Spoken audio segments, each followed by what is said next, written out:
Hey guys, we want to thank our sponsors, Amigos. Amigos are based in Portsmouth, deliver the best Mexican food in town. So they're open 12 till 10. Hit this link here or call them up and use the code NJB and get 20% off. Cheers, guys. Cheers.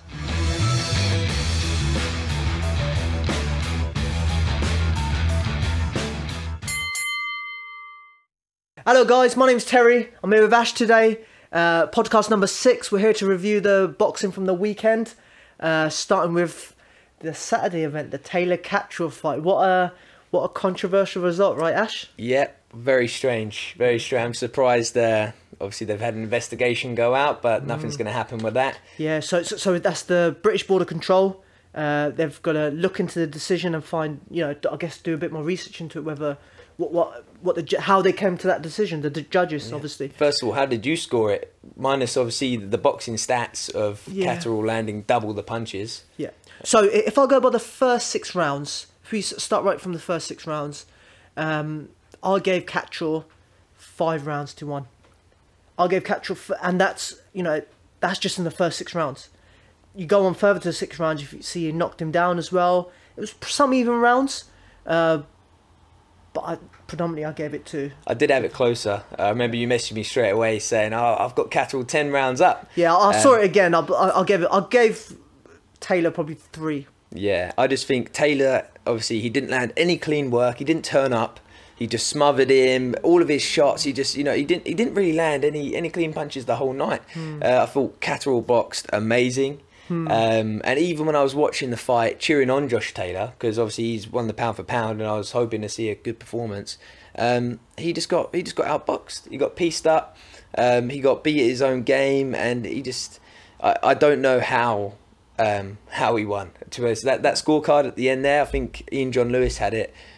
This might be wrong. 113, 111 or something. No, 114, 114, 111. I think 114, 111 or 1. Yeah. So to have him winning by 3 rounds, even with being knocked down, is atrocious. That's and he's experiencing the game as well. So I'm really interested to see what the investigation brings up. They probably don't do anything. It happens time and time again. Every robbery you see, you get these investigations come out. But who's investigating the investigations? It's obviously British Border Control. Yeah. It's really interesting because it was one of those performances where we said before, you thought Catterall had a better chance than what I thought. I thought Taylor would run away with it. I thought he was too experienced. You look at his CV compared to someone like Catterall, they were millions of miles apart. Catterall has nowhere near fought at that level that Taylor has. Nowhere near. We can agree on. Would you say? Look who Taylor's fought in his CV. Yeah. And look who he's fought. But also, I think Taylor, as he's come out with saying, he making 140. That's probably his last time doing it. But that's something that, that's something. But I'm just looking back. You see him at the weigh-in and that. I just think Taylor's too big for that weight now. Yeah. And it showed. He was just. It was disappointing. The whole night of boxing was disappointing. I thought the Scottish heavyweights, it was exciting to the average eye. We'll come on to that. We'll come on to that. But it was just a shame, Yeah. So just about the fight, you said about his weigh-in. I thought it'd be competitive. Yeah, you said that. To be fair, I don't get it right all the time, I admit. So I went with Taylor to win comfortably. Obviously, how wrong was I? Everyone expected Catterall boxed so well. Everyone expected Josh Taylor to actually pick it up and just switch it up. He's so good at coming out and just doing something different. And he bought nothing. He smothered his work. He was hugging a lot. It was just really, really untidy from him. And do you know what it is as well? Is when you get 2 southpaws match up, it's difficult. It's a different sort of style. Like your feet come together, and obviously there was headbutts in the fight as well. Catterall got headbutted. Taylor got hit and he got headbutted as well. But it was a dirty fight too. It was a dirty fight. It's very. It was how can you put it? It was a fight of 2 southpaws, which is quite tricky, quite competitive. Not much going on. Well, because usually if you've got a southpaw against an orthodox, usually you've got both lead foots against each other, so you can never get in that close. Yeah. But for these guys to both constantly step in with their shots, like you said, it's like 2 orthodox. Yeah. It's it's not normal. Yeah. It is hard. But then you look at their camps where they brought southpaws in. It makes you wonder, how did they smother each other so badly for a world title fight? It was just poor boxing, really, from Taylor. He didn't turn up. Yeah, it's true. He didn't turn up, but how much credit of that I think if we say he didn't turn up, that takes the credit away from Catterall for what he did. Catterall took away... He had a great game plan. That's what I mean. He took away his key attributes. The way I said, he turned so sideways, and he was just waiting for Taylor to come in. Taylor was waiting for Catterall to come in, and he never really came in. He never overcommitted, whereas Taylor was overcommitting because Catterall wasn't coming in. And that's kind of strange because he's a taller man as well, right? Yeah. Taylor is, so you would expect Catterall to come in. But Catterall's game plan, Jamie Moore and the team, Travis, they done a great game plan for Catterall, and it worked, mate. It worked down to a T. Catterall obviously executed the plan to a T, and that has to go credit to him for doing that. And then Taylor's come out with he will give a rematch, but at 147, which is fair enough. But then I don't know. I just feel like either way, Catterall should have woke up the next day with all those belts. It's just those decisions like that. It's just so sad. It takes people away from boxing, and you know. Imagine he said that he sacrificed for the last 15 months. I think he allowed Taylor to fight Ramirez for the undisputed title. But that was also a smart move from him. Yeah, it was a smart move, but it would have been a smart move if the end result was there. It was a smart move. He got money to step aside, and he gets the undisputed title. He got money to step aside, and he didn't have to go to the Lion's Den. But you know, Taylor, hats off to him. Like we said in our last podcast, he went to America, and he got the belts. You know, like he went there, and you know, he was the away fighter, got the 2 knockdowns. So for Catterall, would he have done the same thing? Do you reckon? No one knows. So for Josh Taylor, it's hats off to him. Catterall was very smart with it. He obviously waited for whoever wins that, and he got to observe. He took his time out. He kept training. He was obviously improving with every fight. You know, he's 27-0 now. Oh, he should be 27-0. Yeah. It was a smart, but not many people would have done that. Like if they got a chance for a world title, they said, "Why should I let him do it?" Because it'd still be mandatory, and he's still going to get his shot. There was no guarantee. Obviously, it was Josh's word that he said, "I'll give you a chance." But if he moved up to 147, he wouldn't have got anything. So he took a big risk by allowing Taylor to take that fight against Ramirez. Fair play to Taylor. He allowed, he stuck to his word and he gave Catterall his fight.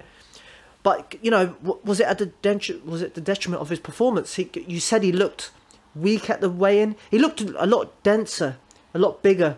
Taylor? Taylor looked bigger. He was just drained. He put on apparently 18 pounds. Wow. 18 pounds. That's not in good 24 for you. hours. That's not good for you. Putting that much, I don't think it's good for you. Putting on that much water and stuff. How many people go and fight for their lives and then cut all the nutrients and more out of their body within 24 hours of that? You know, and obviously it went the distance. So it's tough. But what happens at 147? Are you going to see the same thing happen again? Are they actually even going to rematch? Is Taylor just saying that? Because his post that come out today, I hope it was from him, but it looked like it was very well written by maybe someone else. Probably not Taylor then. Yeah. That maybe. I mean, they got PR teams, they got people like that to do it for him. I'm sure the messages from it. He'll give him a rematch. It's quite, it's one of those things. Yeah, I'll give you a rematch with 147. Is Catterall a 147 fighter? I don't know. And also, there's not going to be any belts 147 if they rematch there. Yep, no belts. And that's the biggest part. Catterall could be world champion right now, undisputed. Yeah, and if you imagine, he will never be in this situation again, or that situation on the weekend. Would he ever fight for a world title, for an undisputed opportunity again? Do you reckon he'll get that? If Josh lets go of the belts, they're all going to be separated, fragmented, to all the mandatories, and so people have to fight for him. So exactly. So would he ever get the opportunity to fight in Scotland again for those undisputed titles? These things, he won't get that again. Mm-hmm. So the judges, I personally think, this is just from me, I think the judges have robbed him of a lifetime changing situation. Yeah, it's sad to see, and the amount of money you would have as a world champion with what's coming. Fair enough, it's opened the doors because obviously people have seen how good he is now, and people want to watch him. People might not want to fight him. Why should they see how awkward he is, how dangerous he is? Does he bring enough to the table to warrant well, he can definitely fight. He can definitely fight for a belt regardless, moving forward. Especially if Taylor moves up, he'll have the shot.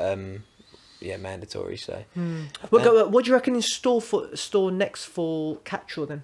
Do you reckon if Taylor doesn't give him this title defense now, Do you reckon it's waiting around for Taylor to let the belts go and what does he get? for one of the What does he titles? get out of a rematch with Taylor at 147? If he doesn't get any belts and he could possibly get robbed of a decision again, what does he get out of it? Nothing. So I think, I don't know, he's got to go away, you know, deal with the pain of losing because it's his first loss, and you know, no one will ever understand the high stakes that he's gone through and the fact that he should have won.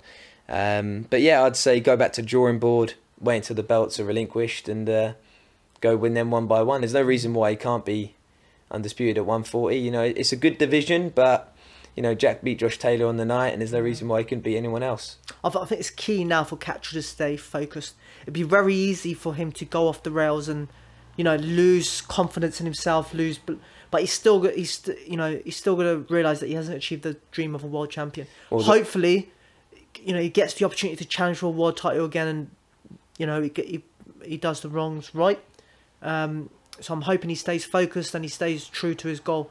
I remember in the build up to it as well, when I was hearing the commentary, which you don't always listen to, but that I remember them saying that Frampton said that he's the best sparring that he's ever seen. Like, he's the best sparrer.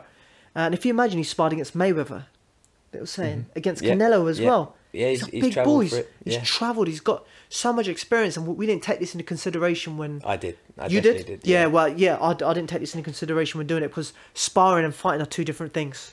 Yeah. So it reminds me a little bit of, obviously, he got the decision, but Kambosos Lopez. Everyone had wrote off Kambosos. You know, he was like Pacquiao's sparring partner. You know, he's had very good rounds with amazing fighters. Yeah. And when he beat Lopez, before that, everyone was like, nah, you know, who is this guy? But it's sort of the same thing with Catterall, really. Yeah, he's got a good record, but no one really knew. Like, everyone wrote him off. Josh Taylor's a pound for pound. Well, he was. So, you know, for him to step up now and beat possibly... Well, he was on my pound for pound list. Where does that put him? That's number one spot in the 140. Who, Catterall? Yeah, 100%. He's earned it. You know, in my eyes, he's champion at 140 right now. Yeah. Okay, interesting. Yeah, interesting. He obviously, he's, I guess you can call him like the people's champion. Yeah. A lot of people have come out, supported him for the decision. It's just the amount of outcry that has happened. It's just crazy. Like, you hear it. Like, do you remember when Ricky Burns against American guy? I can't remember his name.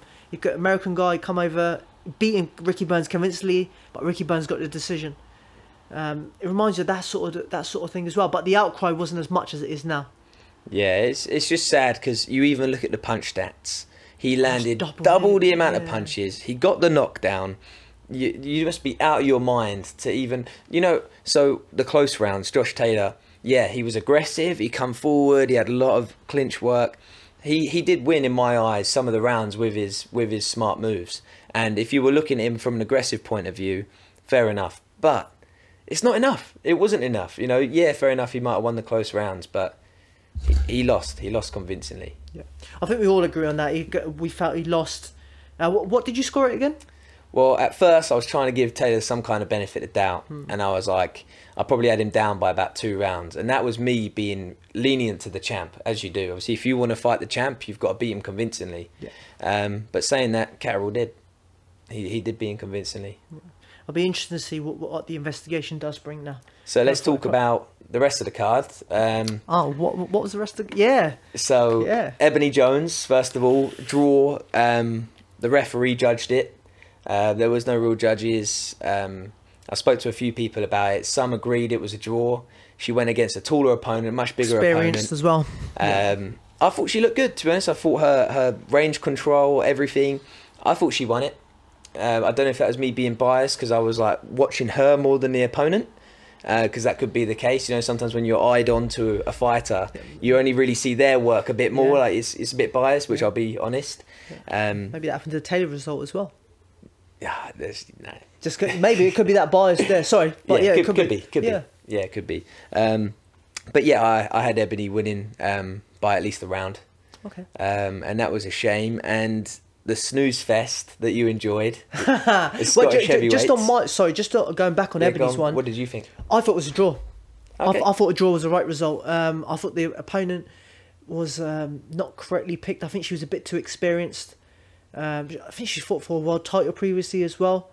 So you know, I think it's poor matchmaking on their part. Ebonie's only had 2 fights and she's had a lot more experience. But I think it's good matchmaking because, in my eyes, she didn't take a loss, and she showed just how good she is in her second fight against a world challenger. So, I would disagree with that. I would say that she showed that she belongs up there. Yeah. And yeah, she got the draw, but let's say they rematch in 3 to 6 months or whatever. Ebonie's going to go learn. She's still learning, you know, and the girls that she's been sparring with at Team GB and everything, she's only going to be getting better and better and better. And I think she's a great talent. She's definitely a great talent. Again, we've got different opinions, which is great. I think that if you're building someone up, it's getting the right fights at the right times. That could have potentially been a loss. Obviously, it wasn't, which is good. She definitely didn't lose that fight, but I would definitely say it was even. I think a draw was the right result. The reason I say that it's good that she got matched with this woman is it was a big learning curve. She didn't get the loss, luckily. And, you know, you look at so many good fighters, prospects, national champions, whoever, male, female, they go the easy route. They don't fight for, you know, whatever rounds until maybe 15 fights. Let's say you finally step up. Like, these people, all of their talent, all of their hard work, everything that they've been working on, they're not getting tested. So they cut corners, you know, they take the easy route and they get unstuck. Whereas with Ebonie, she's got it hard. She's only going to keep getting harder, but she's going to rise above it, I think. And as long as she rises above it, as long as they don't push her to that far where she's not ready for, she definitely can, but where she's not ready for, then, you know, I'm sure that'll be fine. But yeah, I personally thought a draw was the right result, and look forward to seeing what holds, you know, if she gets through this and gets past this mentally now. What do you think of the heavyweight Scottish title fight? You're looking forward to this, aren't you? Personally, do you know what? I think I told you the other day, I didn't see the fight. I turned the TV on, and all they were saying, this is a snooze. The judge, the commentator said it's a snooze fest. But I turned it on, and they were going hell for leather. They were forward and backwards. One of them was in control, then the other one was in control. And then the next round I saw it, the bigger guy, obviously overweight guy, he got knocked down. I was like, mate, this is a cracking fight. What are they talking about? You tuned in for the only 2 good rounds. Yeah, I know. Where it all happened. Yeah. But like the standard of boxing for a Scottish title was embarrassing. It was like, you know, it's sad for all the Scottish people. They got such talent. You know, like I was telling you, like Lee McGregor and that. Yeah. At the lighter weights, yeah. Yeah, but they got all this talent, and then they've put that on the card. And it's just embarrassing, you know. Like it just makes you realise. We've seen even at Brentwood some of the English fights there, and English title fights. The standard is so good. The standard is so good. If you're seeing it for an English title that we saw, granted it was a lower weight, like the standard boxing was amazing. These guys were just hands down eating shots, hell for leather. Like it wasn't a boxing. It was a street fight. I think that title hasn't been competed for such a long time, and they must have had 2 fighters there who wanted to fight. I can guarantee you, I've been in Scotland and I've seen the talent there. They've got good heavyweights coming through. Even I'm not sure if they're in the professional game, if they have, but you can't tell me that's the 2 best heavyweights in Scotland. Yeah, it's mad, isn't it? It's mad. It definitely can't be. How can they put that on the card? I don't know.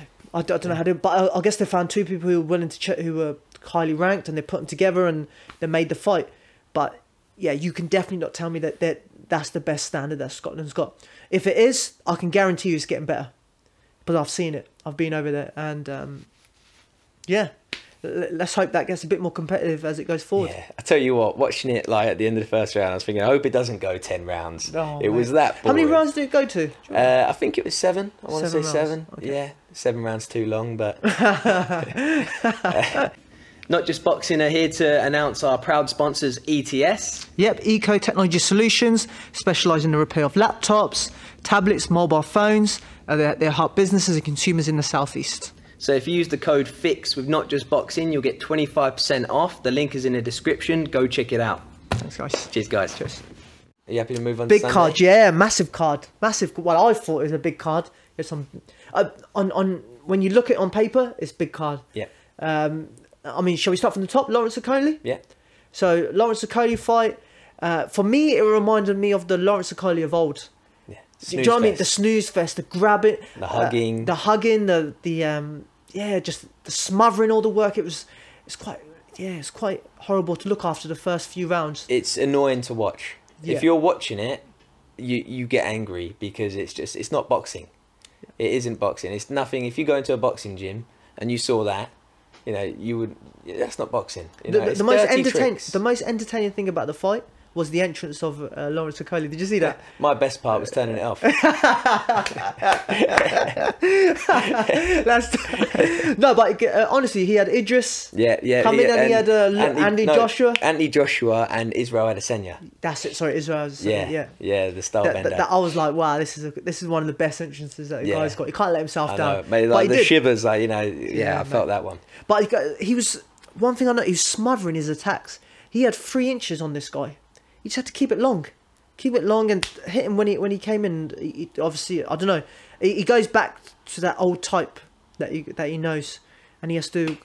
I'm sure he's working with Shane McGuigan to overcome that. It's all experience. Obviously, he didn't have much amateur experience, and he's learning in the pros as well. So yeah, I'm hoping he gets better. But the Polish crowd, apparently, there's like 5,000 people in there, and it's made up of 4,000 Polish crowd. Wow. So it shows you they had a big presence there, because they had 3 Polish fighters on the card. Anthony Fowler, Lawrence Okolie, and one other opponent. I can't remember which one, but... What do you think of Fowler's performance? He did good. He was nervous. Obviously, he just come back from a knockout loss against Liam Smith.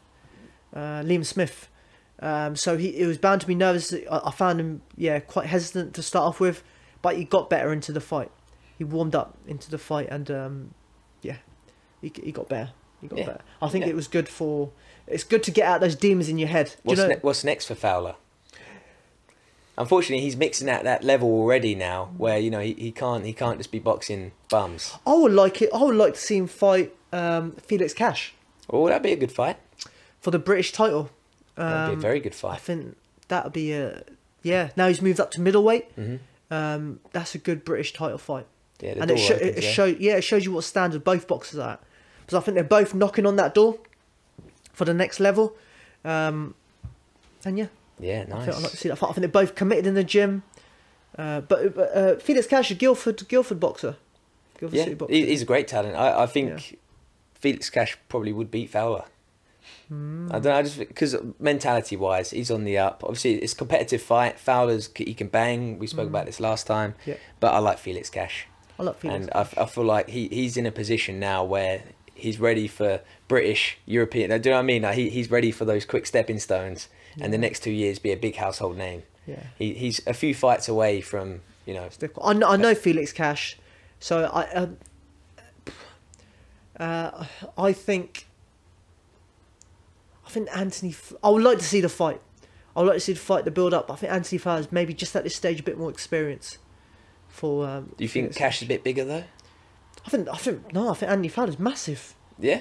I think if you look at him, he's big. I don't know how he made like middleweight. But Felix Cash has been. Felix Cash is big, and he's lean, and he's ripped. He was a middleweight in the amateurs as well. I think it's a good start. I think what causes Felix Cash problems is movers, people who've got good movement, head movement. And Fowler's biggest problem is being stiff though. Yeah, and that's exactly right. So the only reason I sort of tipped to Fowler a little bit is because of experience. Yeah, fair enough. In coming through, he's had tough. I wouldn't be surprised if Fowler was the favourite going into it. Yeah, he probably would be the bookie's favourite. Yeah, I think so. So yeah. And Galal Yafai, what a man. Yes, mate. 10-rounder comeback. What a dream, mate. What a dream. They must have been dreaming about this when the amateurs. Mm-hmm. And he's been watching his brothers do it for so many years that his debut doing a 10-rounder is just. Not many people do that. And he looked brilliant. You know, he didn't rush his work. We were saying off air that he was calm. Like a lot of amateur boxers, you know, they're trying to throw punches and bunches. You could see he had a chin, took some punishment. It wasn't the best, but he shows he's got a chin. He can bang. You know he can definitely drop a lot of guys at his weight. Yeah. Smaller gloves, and I think he's gonna have a very, very nice journey to the top, mate. He could be a world champion in the next 2 years. Yeah, that's how he's fast tracked. Taking a 10-rounder in his first fight. I think great performance. I didn't like how much he was getting hit early on. His style was very much comfort. You know, it was very aggressive counter punching, which is great style, which was a similar style that saw him won the Olympic gold medal. But you know, in the pros, as you said, smaller gloves, people are hitting harder. So you don't want to take too much punishment in there as well. So maybe be a bit more cuter in the pros as well. That's what I'd like to see from him. Yeah, I'm sure he'll learn it. He's got a good coach. It's a great pro debut. So we'll see how he gets on throughout his career now. Hopefully he can be another British world champion. I'm sure he will be. Oh, 100%. Yeah, I'm sure he will be. Yeah, I remember messaging him like 8 years ago. I probably said this last time. Yeah. But on Instagram, I remember messaging him, mate. I was like, "You're a future talent." Was it him or was it his other brother? Not him. Yeah, because all of his like obviously they've been world champions, European, whatever. But when he was in Team GB, like his style, just watching him box, obviously it's textbook. Yeah, because his brother was his brother at 2008 or 2012 Olympics? You're about Gamal. Mm-hmm. Was he at 2008? 2008, I believe. Yeah. Okay, and then he made it to 2012. Get out. Cool. And you messaged him? Yeah, I was a fanboy. Yeah. Did he reply to you? Yeah. Did he really? Yeah. Mate, I hope you saved that message. No, it's just I don't know. I appreciate whenever I see good boxers, and like, do you know when you can just watch a fight and you can just appreciate just how good someone is. Yeah. I saw that like 8 years ago. You know, he was 21 then, and obviously now we just saw he's 29. How did he get on at that Olympics? Do you remember? It wasn't that. It was he was boxing for the World Super Series, I believe. Oh, okay. But he's obviously travelled the world with Team GB for so long. That experience is invaluable. You know, we got one of the best facilities in the world, and everyone coming out of Team GB, you're guaranteed quite a good route, as long as you're not too broken. Yeah. No, I totally agree. So, further looking down the card, you had Jordan Gill. Yeah. What a fight. Unbelievable. I can't believe, obviously, well, first of all, the takedown. He got hit by DDT. Yeah. Or WWE moves going on there, WWF. He thought he broke his neck. He said he couldn't even see anything. He blacked out for a second and stuff. Because of that? He literally got, so imagine, for people that's not seen it, go check it out. But he's got him in a headlock as he's took him down. And yeah, his neck's gone.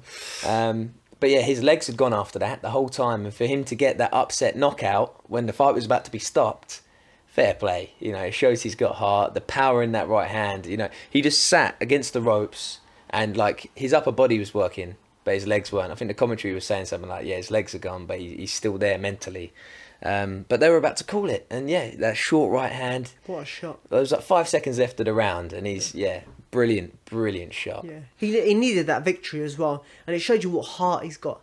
It really shows you what he's made out of, because a lot of people are quitting that situation. This is his obviously movement was gone. He couldn't control his legs, so for him to pull out that victory, the way he did, fair play to him. European champion now. What's next for Jordan Gill? Mate, on that performance, on what he showed heart wise, he can go all the way. Do you think he defends the European Championship for a fight, or maybe looks for a world belt? I think for him, what does he get out of defending it? Well, maybe it depends. Who's in his division? Who's world champ at his weight? World champions at the moment, you've got Lee Wood, who's got a big fight coming against Michael Conlan. Who you got for that? Lee Wood, he actually pulled an upset, remember, being world champion. Yeah, I'm not going to write anyone off after the Catterall fight. But I think Michael Conlan, Michael Conlan, he likes taking a shot, Michael Conlan. He's taken a few, shots over his time, especially his style. Lee Wood, big puncher, anything can happen. But the smart money has to go on Michael Conlan. Yeah. You got him, you got Leo Santa Cruz, who hasn't fought at the weight for years. So he might let go of the title, and that could be a great opportunity for our man Jordan Gill to go and take that title. So, and then you've got a Filipino guy, Mark someone, and you've got a Mexican as well. Yeah, so I guess move on to world champion hopefully, and I guess they could even meet with the belts. Jordan Gill fighting the winner of Conlan Wood. That'd be cracking, wouldn't it? What a fight that'd be! Another British showdown, or British-Irish. So it's crazy, isn't it? When you get to the top, there's no hiding.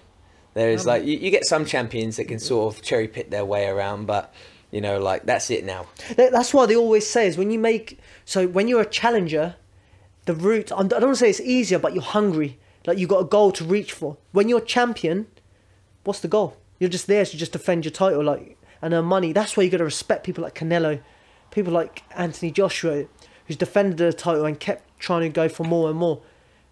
Two-time. We'll see if he's free time. Yeah, maybe. Yeah. Well, if it happens, obviously. If it happens, yeah. Obviously, Usyk, Joshua. Hopefully that fight happens, because I'm sure we all want to see that. And he was at the show on Sunday. Yeah, for the Okolie. Yeah, for the Okolie fight, which was good to see him actually. He looked serious. Like normally he's like jokey, having a good time, but he looked serious. He's been locked away, isn't he? He's been locked away, and he wanted people to know that. You can see he wanted people to know that. Yeah. So no, I'm looking forward to it. Well, I'm going to look forward to see the changes in his approach to the fight. Yeah. So who do you reckon Jordan Gill after this?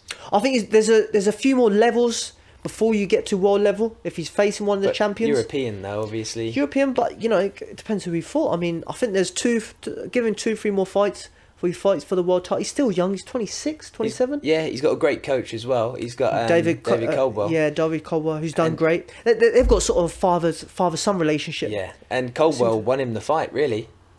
Well, just his corner advice in Gill's previous fights have been brilliant. There's obviously a lot of people get knocked for their corner advice.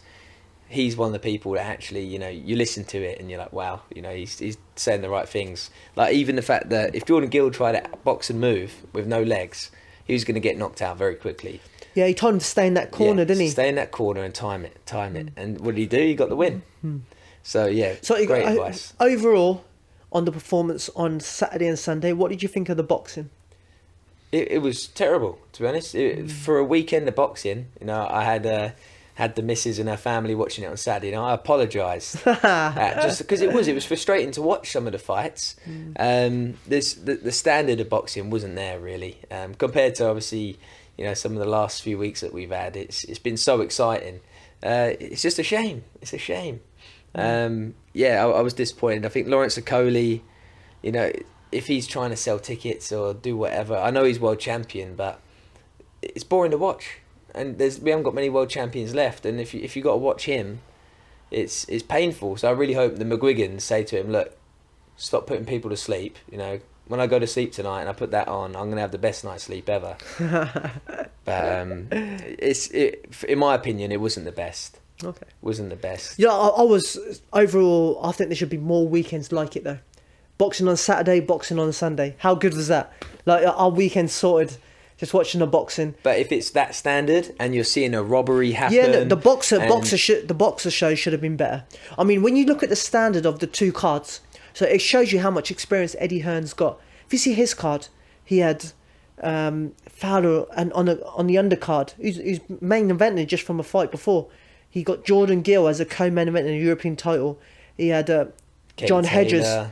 No, I'm saying on that card on Saturday. Okay, yeah. On Sunday, you had Yafai on the card as well. You see the depth of card he had on that card compared to what Boxer had. So it shows you there's still quite a far way from reaching that level. But he's quite inexperienced.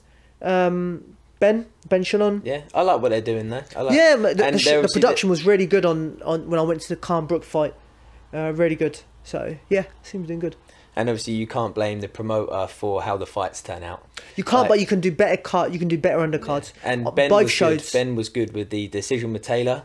He was appalled, and he said he wants to do everything he can, because last thing he wants is the boxer shows to have the same problems that you see at other boxing events. Yeah, he did say I remember after the fight he was like, I've seen this stuff on TV, and I was like the promoters must have something to do with it. But then him on that side, he's like, do you know what? It's just wrong, and I had nothing to do with that result. So yeah, respect to him. He could have just kept his mouth shut. Yeah, but he didn't. So. He didn't. He spoke out against it. So yeah, we'll see what that holds. I don't think it's the end of that story though. I think there's more in the Taylor Catterall.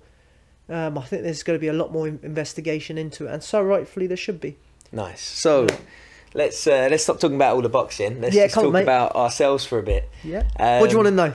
What's your show? So we've got a packed out week this month. Packed out month. Yep. And this week we got Shaq, SAS Who Dares Wins contestant, sports psychologist. Looking forward to meeting her. Yep. Yeah, that's gonna be brilliant. We've got the Rumbles gym. We're going down end of March. We'll be doing some filming with Billy Rumble. So that's gonna be good. And going on from that, what training have you been doing personally? And yeah, let's talk about training. What you've been up to? Training wise, I'm just slowly getting back into my training. I'm always doing a little bit, but I'm trying to be more consistent with it. I think that's the key. Is that as I'm learning more about training, I'm learning that consistency is a key. So yeah, I'm training at least once or twice a day now, trying to get it out, and I feel a lot better for it mentally and physically. Nice. I've got a few little injuries at the moment, but they'll be over soon. You hurt your toenail, didn't you? Yeah. Was it your It's little killing finger? me, mate. Yeah, I Was had your to pull little out finger? last week of a fight because of it. Yeah. Yeah. I'm out for the year. But no, yeah. So obviously we got Billy Rumble that's going to be coaching us, and you want to go there fairly fit. Yes, just so you can at least learn some bits. We'll get some film going. Amazing. Don't embarrass myself over there, especially. So it should be interesting. I'm excited to learn. He's a great coach. Seeing what he's done. I see a video he posted yesterday, just of how they were rocking backwards and forwards, and then they were slipping to punches, and it was just taking it in turn with a couple of his pro fighters, and it was so nice to watch because it was just very smooth, basic technique drills. So I'm hoping that we have a bit of that. Yeah, I think I like Billy Rumble because he's quite humble. Seems like someone who's willing to learn on his trade. He's quite young as a coach, so he seems eager to learn. And what I like is he's eager to pass on his experience as well, which I'm so looking forward to going there. Not just learning learning a different style of boxing. Every coach has a different style of coaching, and I think that's what we're going to try and bring out here. Yeah, and I'm excited as well to get him on the podcast because he's him and his dad. Yeah, him and his dad. Yeah. So having them after all the filming, that's going to be just to hear their views on everything going on. I like to listen to people that aren't paid by Sky or Matchroom or whatever. They've just got their honest opinion on what they know about boxing. Wow, to be fair, I got a question on his knowledge on boxing. He thought Taylor won the fight. No, he said he thought it was a draw. No, he said I put a post. He said Taylor won the fight by 2 rounds. Ah, did he? Yeah, but I saw that, and I didn't want to comment on it afterwards, but. It would be good to know why he thought that, and he can explain himself on it, because again, like with the close rounds and stuff, it will be good to hear his someone view. else's opinion. He said he turned the commentary off, and he saw it a different way. That's good. And the amount of people that listen to the commentary and have their views swayed by it, it happens all the time. Like even when who did Anthony Josh and AJ box, the small heavyweight Takam. Carlos Takam? Yeah. Takam was roughing him up. Yeah. He was out boxing him, winning rounds. Broke his nose. Yeah. With his head. Yeah. But like they the commentary were like, Anthony Joshua's doing amazing. Yeah. And I remember like that fight, like if I just wish they had the commentary. I was out watching it but if I was at home, I would have had the commentary off, and I would have been cheering Takam for that because he did brilliantly as an underdog. Are you a Joshua hater? I love AJ, yeah, but I love AJ. I hate seeing why lie, why deceive people of what's going on. How can you watch a fight and then just say commentary of the complete other way? Like, how can you... They have favouritism as well, don't they? The deception. All of the pundits, they've all got their narrative, and it's so annoying. It's like, I don't know, it's, again, like this weekend, like you said, they should have it every week. Boxing shows Saturday and Sunday. They should do. They should have. The way boxing's going, the amount of money going into boxing, investment going into boxing, you see the profile of boxers being expanded. You see, like Wasserman are getting involved in boxing. Now, all these companies see boxing as the next growing, booming thing. You go out to Dubai, they've got all these boxing shows going on. So boxing's booming at the moment, and I don't see why not. Like there'll be more shows on every week. I think what's going to happen is they've tested this Sunday show, but there will be clashes eventually of the Sky Sports and the Daz and all these other shows going on. It'd be interesting to see how it competes. Also on the next front, sorry to go off topic, is we've just seen the Tyson Fury press conference. It didn't happen. It happened, but Dillian White didn't turn up. So it sort of didn't happen then, did it? Tyson Fury just talking about himself like he does. Yeah. Might as well just tuned into his Instagram. Yeah, probably selling his clothes and his drinks or whatever. But good mind games from White. Obviously, Fury. Do you think so? Well, yeah, of course, not turning up in that. Like, imagine he's getting under Fury's skin right now because he doesn't even want to give him the opportunity. I think he's getting under Frank Warren's skin more than anything. Frank Warren seems like peeved. A lot of people are annoyed because I saw, what's his name, that guy on Instagram, Johnny Rashman. that fella, he owns the Fight Club page. No. Oh, but anyway, he posted saying if every Johnny Rashman, yes. If every pro fighter did that and didn't turn up to press conference, he said there wouldn't be any professional boxing, which is true. But I don't know. It's at Wembley as well. Yeah. So they got 100,000 tickets to try and sell. That's going to be nuts. And with him not turning up, I'm sorry, I'm not intrigued. Like, when was the last time Fury boxed in England? 4 years ago. 4 years. Yeah, he boxed really bad against someone over here, and then he went a 10-round snooze fest. Nice. It was Tyson Fury fight, and then obviously he got a lot more exciting against Wilder, but yeah. People always forget the old Tyson Fury though, don't they? Yeah. Even how he beat Klitschko. Like, people always, like, everyone knows Fury now for what he's done with Wilder, but there's only real boxing fans that saw him before, and yeah, it's he's had a lot of snooze fests. He's had tough fights as well. Like, you see that, like the McDermott fight. Do you remember that fight? Yeah. That was really close, but that was a learning fight for him. The first Chisora fight, mate, that was close as well. So he's had these learning curve fights. Do you think Dillian White's got a chance? Yes. Styles make fights, and the more I'm never thinking write about off Dillian White. Never. You can. Some of the results that you've seen previously can never fight. And if you look at Tyson Fury, never take away from his Klitschko win, mate. You schooled Klitschko. Never taken away. In his backyard. Yep. Never. Even Deontay Wilder in his backyard. 3 times. 3 times. So you can never take anything away. But I'm just intrigued to see, Dillian White. He's hungry. He's been waiting 4 years for this opportunity. So 2017, I think. Well, he's been mandatory for over 1,000 days. So that's over 3 years. Yeah. So I think someone said since 2017. So he's waited a long time for his opportunity. And we'll see. We'll see what he's got in stock. But I'll never write off Dillian White. Right, guys. Thank you very much all for listening. Please like, share, subscribe. And also our thoughts with all of Ukraine and Eastern Europe in these tough times. I hope it doesn't escalate anymore, and please stay safe.